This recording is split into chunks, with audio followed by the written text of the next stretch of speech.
सभी दोस्तों को वंदे मातरम। क्रांतिकारी के इतिहास से एक और क्रांतिकारी वीरांगना को लेकर आया हूँ। उनके विषय में आज जानकारी देना है। आइए तो जानते हैं। आज हम एक ऐसे महिला क्रांतिकारी के विषय में जानेंगे, बात करेंगे, जिन्होंने अंग्रेज मजिस्ट्रेट को उनके निवास स्थान पर जाकर उसके चैम्बर गेट पर गोली मारी थी।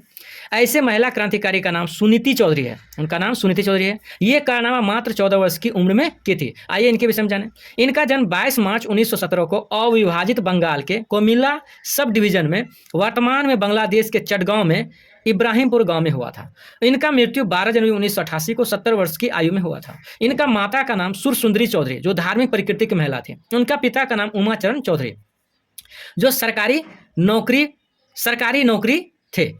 साल 1930 में सविनय अवज्ञा आंदोलन प्रारंभ हो चुका था और आपको पता होगा 6 अप्रैल को।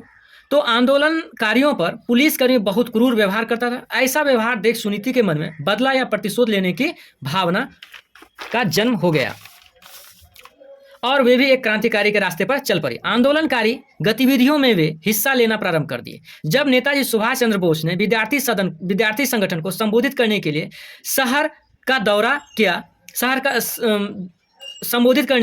जा रहे थे, तब देखा कि सुनीति लड़कियों की परेड का नेतृत्व कर रही थी।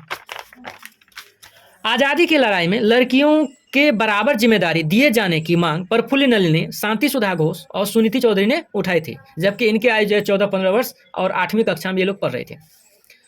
कुछ वरिष्ठ नेताओं ने लड़कियों की क्षमता के ऊपर संदेह जताया, तो सुनीति ने इसका विरोध किया और कहा कि हमारे खंजर लाठी के खेल का क्या मतलब अगर हमें वास्तविक लड़ाई में भाग लेने का मौका ही न मिले।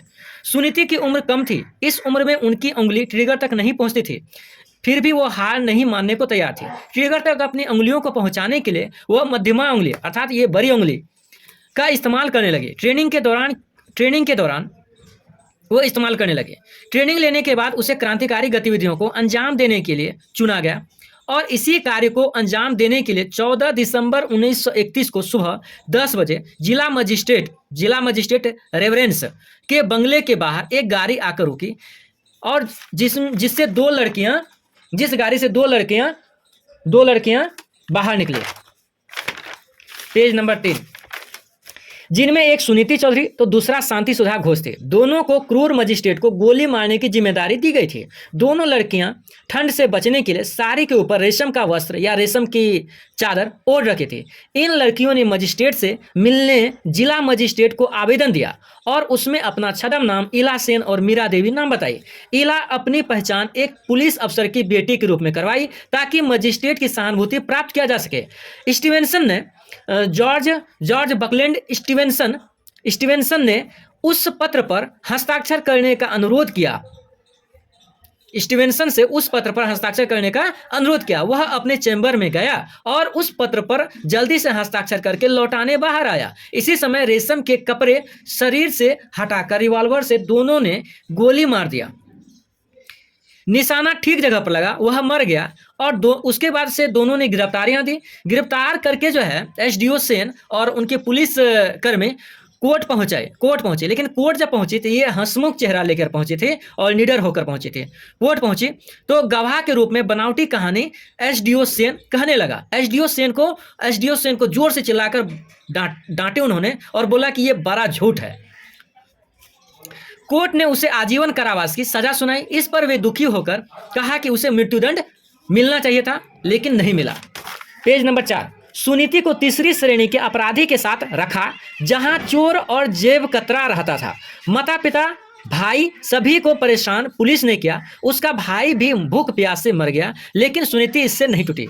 दिसंबर 1939 में प्रांतीय सरकार ने आम माफी वार्ता द्वारा इसे रिहा किया और जब इसे गिरफ्तार किया था तो उस समय उसकी आयु मात्र 14 वर्ष थी और ये छोड़ने के वक्त इसकी आयु 22 वर्ष हो गई थी। जेल से छूटने के बाद पढ़ाई जोर शोर से शुरू की और आशुतोष कॉलेज से प्री यूनिवर्सिटी कोर्स में प्रथम श्रेणी से पास की। एमबीबीएस डिग्री सर्जरी में ली। उसके बाद भूतपूर्व राजनीतिक कैदी प्रद्योत कुमार घोष से शादी कर ली और वे एक सफल डॉक्टर बन गई।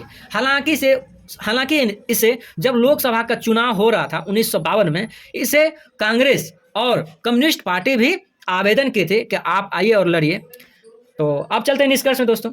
इतिहास के पन्नों से गायब वीरांगना को उचित स्थान दिलाना है, जो एक साहसी वीर निडर थी, कम उम्र की होते हुए भी बड़े बड़े फैसले लेने लगी थी और अपने जीवन के बारे में हर एक फैसले करने लगी थी। और जो है इतनी कम उम्र में उन्होंने अपना संपूर्ण जीवन जो है देश के लिए बलिदान दे दिया था। आज हम अपनी तरफ से उन्हें धन्यवाद देते हैं और उनका नमन करते हैं। जय हिंद, जय भारत। सभी दोस्तों को धन्यवाद। जो भी दोस्त देख रहे हैं मेरा वीडियो पर कमेंट, लाइक, शेयर, सब्सक्राइब करें। धन्यवाद।